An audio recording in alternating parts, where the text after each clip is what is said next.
Good morning, great souls. Here we are on Monday, and on Monday I invite you to help support the mission of the Masters as expressed through these broadcasts and the work that I do. You can join through Patreon, which is this wonderful website system for helping people who want to support creative work support it. You can also go to my website, Asha Joy, and you'll find a donation button there. I've gradually shifted all the donations into Mission of the Masters rather than Asha Nayaswami personally, which is more consistent with how I see this work. We've also started, in addition to these broadcasts, we've started recording some audio books, not books that were written by Swami Kriyananda but never recorded by him. I finished recording Out of the Labyrinth. I'm going to start probably within a day or two on Hope for a Better World. I'd like to do The Artist as a Channel, which is about creative expression and how it relates to self-realization. Nowadays, people listen. It's easier to listen when you're driving and exercising and walking. So in cooperation with Crystal Clarity, we're working on those. And the Italian translation of Lightbearer is, I think, now going into production. I haven't had much news recently about the Spanish translation, but I'll look into it and let you know.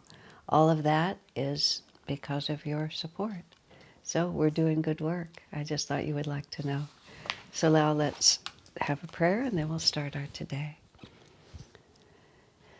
Heavenly Father, Divine Mother, Friend, Beloved God, Jesus Christ, Babaji Krishna, Lahiri Mahashaya, Swami Sri Yukteswar, Beloved Master Paramhansa Yogananda, Saints of all religions, dear friend Swami Kriyananda, humbly we bow to you all.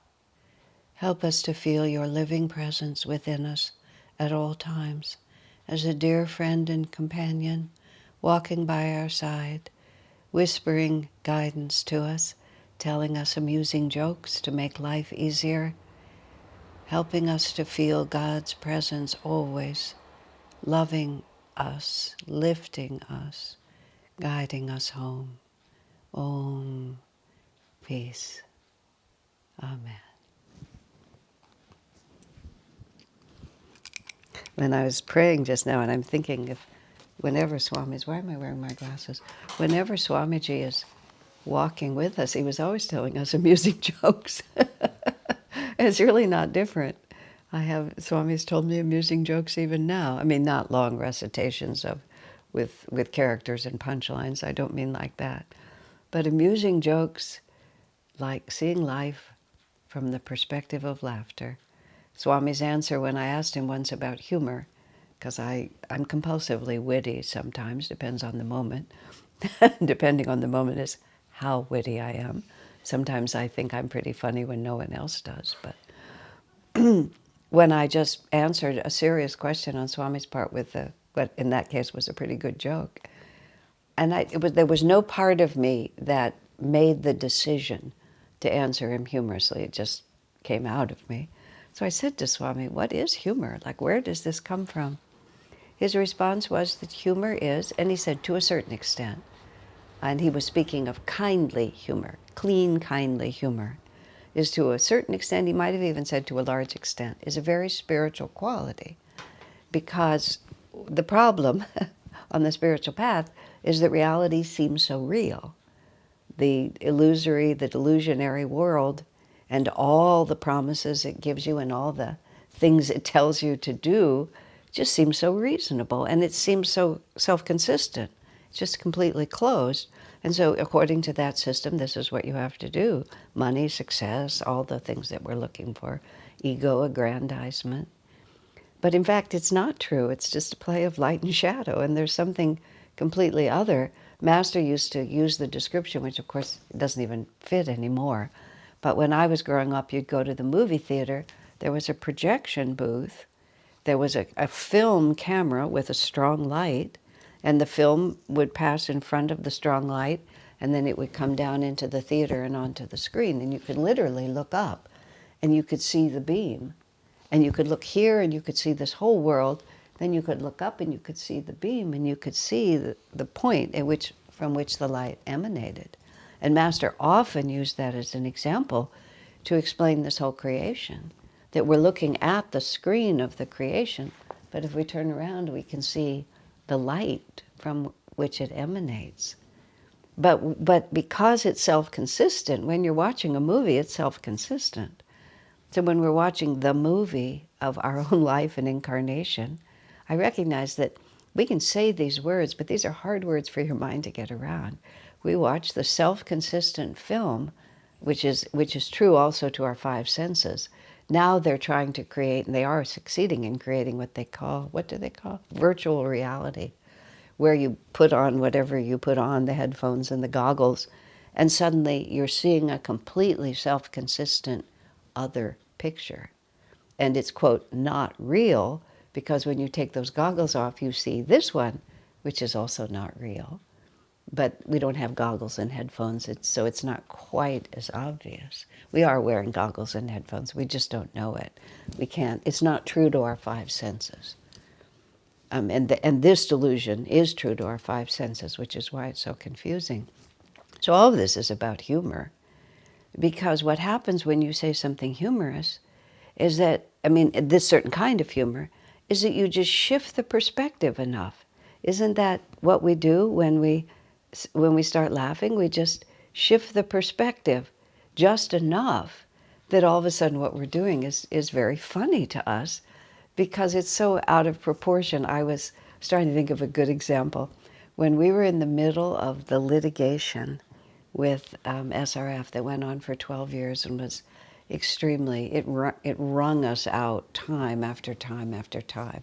And a group of us, it was Jyotish and Devi, Durga and Vidura, David, Asha, probably Naidruva was there too, but I'm not sure, but at least it was the six of us. And we had gone down to Los Angeles for these depositions, and they were incredibly emotionally trying, and just, it was extremely intense experience, about 3 days living in a hotel, spending all our days in the lawyer's office. And we're on our way home, and on an airplane, so we landed in Sacramento, and we went to this restaurant that we'd like to go to. And we're all just sort of sitting there, we're just more than a little shell-shocked from the whole experience. And Swami, we look over at Swami, and Swami is very intently engaged with the tablecloth, it appears. We think, well, he's finally cracked. He's just lost his marbles. And it turns out that they'd been serving us this white French bread that had this kind of crispy crust on it, and it was making crumbs on the table. And Swami was experimenting with the fact that if you push with your thumbnail at just the right point on the crumb would jump. It wouldn't just slide, it would actually jump. And so he became interested in seeing how far he could make his crumb jump. And then pretty soon, everyone at the table, we have this is not witticism, but we all had our crumbs at the table, and we're all pushing on it. And then we started measuring, and then we started seeing who could make their crumb go the farthest. And then Devi looked over at Swami and sort of looked at all of us with this sort of mock, mournful look, just saying, like, we have reached the end. And she kind of refers to Swami and said, "The last sputtering of a great mind," is what she said.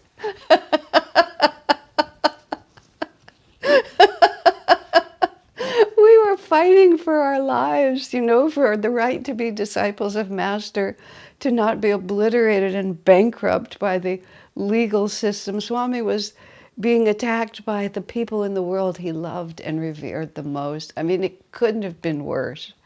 And then there we are making a competition out of moving pieces of bread with our thumbs across the table, the last sputtering of a great mind. And then we all mourned that for a few moments. But as soon as we started to laugh, just this impossible to escape mood that we had been in for days, all of a sudden, and from then after, almost every time I sat down with Swami at a table where there was crispy bread, we would all start the crumb jumping contest. I mean, here he is, he's one of the great spiritual leaders of the world, and his entire focus is on how far he can move this crumb. But it was like, why not? Whatever we're doing, let's just do it. And then the other phrase, the last sputtering of a great mind, has become, I think there's a word for it, but anyway, it's like, it's become an aphorism. That when any of us who are privy to that experience find ourselves being less than stellar in our performance, or find ourselves just crumbling under it. Well, all of that, there you have it. So when I was praying, that was what I was praying, I realized when Swami walks with us, he makes us laugh. He amused us. He allows us to see the light side of things. And that's why he said it's a spiritual quality to be free enough in yourself. He actually said also that one of the characteristics of fanatics generally is they have no sense of humor. Or their humor is mocking humor. They'll mock. It's not that they don't laugh, but they don't have a kindly, ironic humor. You know, the last sputtering of a great mind, where you can just stand back and see that it's just a joke and it's just okay, and we can just walk together and we can have a good time with this. That's what Swami always did for us. He always just sort of broke the illusion. You'd fall into it deeply and then you'd break the illusion. He played with it in this way too. He would often make fun of attitudes that he would make fun of attitudes at a time when no one was embracing it with any kind of emotional commitment, but that would be an attitude that you might be inclined to embrace on another occasion with a lot of emotional commitment. But he would make it humorous, and then having made it humorous, when it would come to you later to do it seriously, at least a little part of you would remember how funny it was when Swami mocked that attitude. He had a tendency of saying when he saw something that he liked, like for some reason I think of it as the design of a car or a nice bit of architecture, you know, just something that Swami had no relationship to and had nothing to do with creating. And he would look at it and he would say very seriously, "I approve," like that. Because there is this inclination that we all have to think that the whole world is waiting to know what we think and is going to go whichever it's going to go, depending on whether I approve or not. Swami, he also had, once he sang, this was really strange. There was a friend of mine who had a strong inclination to be very, very romantic. And that inclination got her in a little bit of trouble over the course of her life. And Swami, when he was in high school, his last year in high school, he was part of a band. This was his year. He writes it in his autobiography. He decided he would try to be normal because he just was feeling like such a stranger in a strange land, and it wasn't working for him all that well. So I guess it was for 2 years, he asked to be taken out of the private school where he was miserable, and he went to the public high school.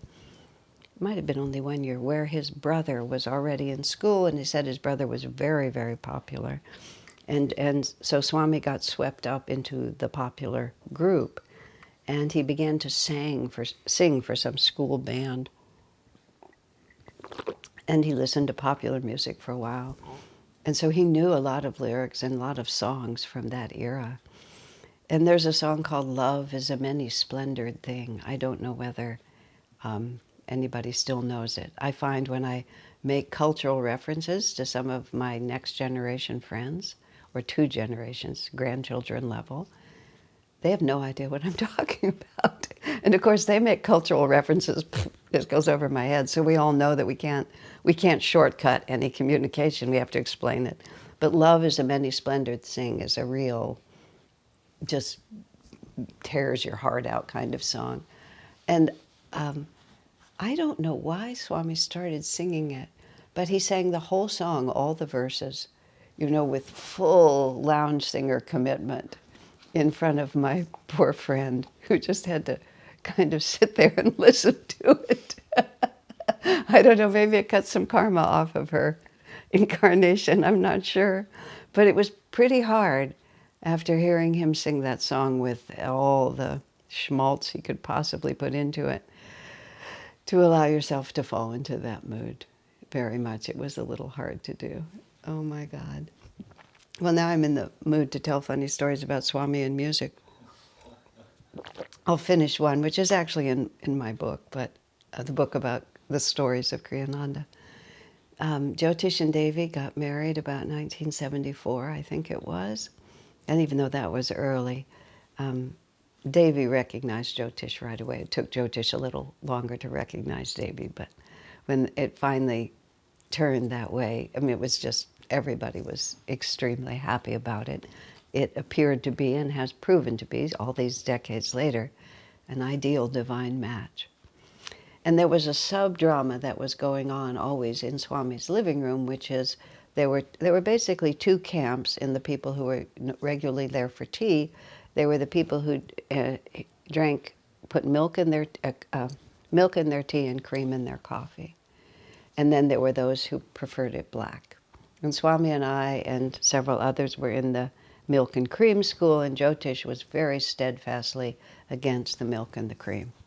And it was, just a long, complicated, again, the same kind of thing. It was just this huge drama that went on forever. Like on the day that we didn't have any milk, and Swami and I both had to drink our tea black. And it was real good.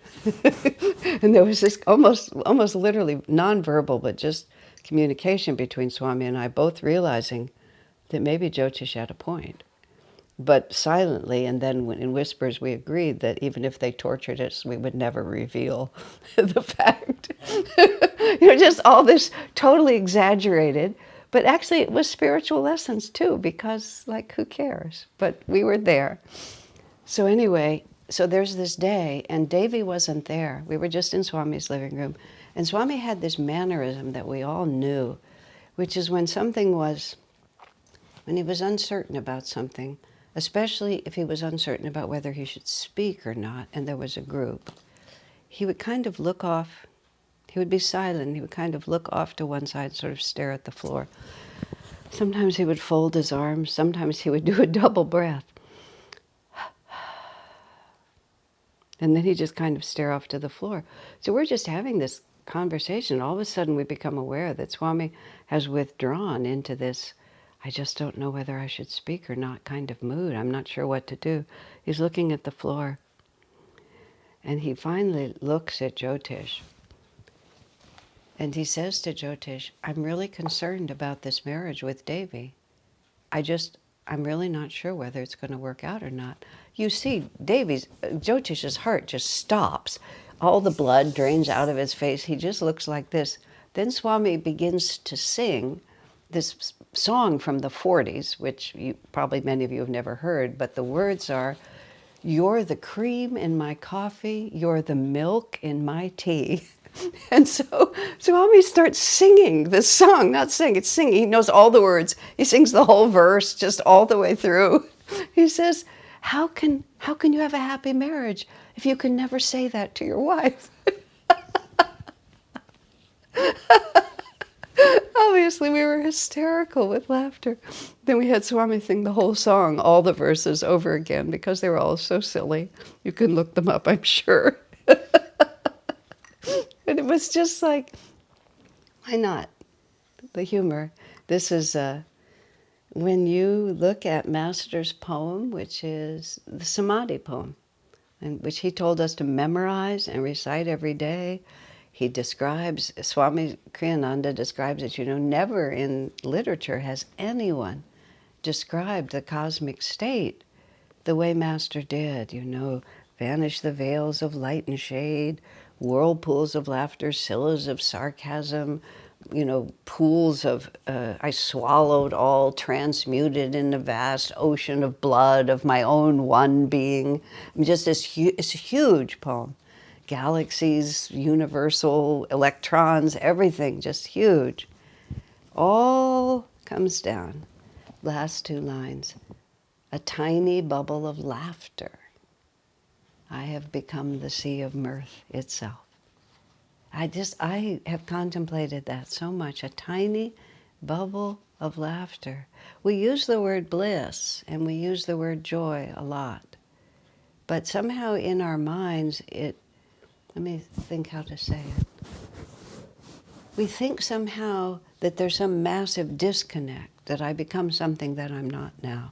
Well, think of it like this. Is this from the Bible or is this Greek? I can't remember. As above, so below. In other words, whatever is true on the infinite is also true on the infinitesimal. And the way Swami has put it very often is, we think that our realization and our saintliness is something other than what we already are.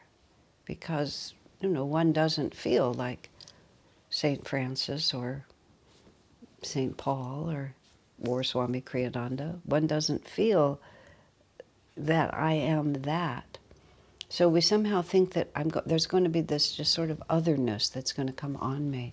And this is a grave mistake. And I'll give the slightest nod here to what I'm supposed to be talking about, which is leadership. But one of the things that Swami commented on after he came back from some big convention of spiritual teachers in the 70s and the 80s, I think by the 90s it was beginning to wane, but in the 70s and the 80s, when the whole spiritual movement was really coming out of the soil of America, and lots of teachers were coming over from India, and lots of homegrown teachers were arising from the American soil. There was a lot of, there were varying degrees of understanding. And after one of those conferences, Swami commented, he said, and he said it sympathetically, he didn't say it judgmentally, because of course they didn't have the benefit of Swami's training under Master, and they were, depending on who, where I'm talking about a large spectrum, because of course there were many wonderful, true representatives of divine teaching, but there was a spectrum. They didn't have the benefit of what Swami had. And so they put on their spirituality. They put it on in a certain way. This is, if I'm a spiritual person, this is how I'm supposed to be. And it wasn't insincere. It wasn't an effort, in most cases, to fool people. It was people who sincerely wanted to help, who had some insight, some experience to offer, and then they were trying to present themselves in the right way, how they should be. And he said spirituality is a seed, and every living thing just grows from the inside. And whatever manifests on the outside must come if there's going to be any enduring capacity to help. It must come because it's just sprouted. We've watered it with the right attitude and the right energy and the right practices, which bring the right experiences, and it simply grows. It just becomes who I am, and this is the way I express in the world because this is who I am. That removes all personal insecurity. It actually also removes all personal concern. Like, what you see is what you get. One of my friends in another ashram, I guess I was traveling, she was traveling. We coincided in some city, I don't remember, somewhere in the U.S. And we were taking the opportunity to enjoy each other's company, and I noticed that, her program was supposed to start in a relatively short period of time, and I said, "Oh, I've taken so much of your time. Do you need to prepare for your class?" And then her answer was so wonderful. Too late, she said. It's like, if I don't know what I'm going to teach now, I'm not going to know it 30 minutes from now. And then she said, what you see is what you get. And I've always kept that in mind. Of course, it's a very good idea to meditate before you give a program. I mean, there's lots of practical things you can do. It's not like you should become cavalier about the responsibility. But you can't create the consciousness 30 minutes before the program. It's what you see is what you get, and this is who and what we are in this reality. Though yes, I was just So this is also, let's see, there was a piece of there. Anyway, whatever the thought was, I've lost the thread with that. I was remembering. I don't think this is a very good example, but I think I have an, hypocrisy doesn't come easy to me.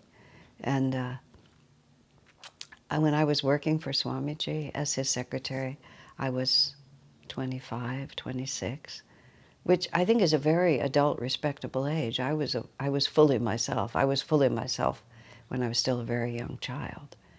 So it's not like I think that age is young. I remember how strongly I was myself at an age when many people would not think you could be, or people did not respect you for being yourself. But anyway, I was working for Swami. I only mention that because I think I'm a little better now. But I was agitated about something, I have no idea what. And I was in the market of our community, the village at that time where I lived, Ananda village. And I was making a lot of noise, as I sometimes can, about something like this. And I was just there was too much of me. And someone came up to me and very piously said, I don't think the way you're behaving is appropriate for Swami's secretary. And I just did not appreciate that. I said, well, I am his secretary and I'm behaving this way. It's like, both things exist simultaneously. Now, I wasn't always as psychologically integrated as I was able to be in that moment. But that kind of psychological integration is essential for leadership, especially spiritual leadership, because you just can't be more than you are. And if we get into a position where we're always trying to be more than we are, first of all, it completely blocks intuition, because this giant, entity called self-concern has to be laid down on top of everything that we do, rather than, I have adhered to these values. In our community, everything has shifted a little bit over the years, but it's still the same principle is still true. No, the same principle is still true. This has not changed. But in the context of living at Ananda village, especially where we were really in this isolated ashram environment, or else you weren't there, there was no other reality. People would ask us, what's the training for your ministers? How, do you have a seminary? What are the courses? No, you just live. And when Swamiji, primarily him at that time, or others who could observe, saw someone ministering, and in that sense, which is putting the welfare of others before their own, thinking constantly in terms of how can I serve and what are the needs of others, then you would be invited to be ordained as a minister. You would become a minister, and then you would be ordained. It wasn't like you were ordained and then that would make you a minister. It was a luxury to be able to work that way, because we were all just in this reality together. Finally, somebody asked Swami to define what the qualifications were to be an Ananda minister, and he defined it famously this way: even in the midst of their own trials and troubles, a minister will think first of the welfare of others. And that's not something that you can put on from the outside. That's something that you have, to use one of my favorite suggestions from Swami, you have to practice when it's easier. In other words, if you have the seed of spiritual development in your own heart, just like any seed that you would put into a pot, if you treat it properly, it will grow. And if you neglect it and give it nothing that it needs, it will at least lie there dormant, and worse, it'll dry up and disappear. But the seed of spirituality is within all of us. If we nurture it, it will flower. God bless you, my friends.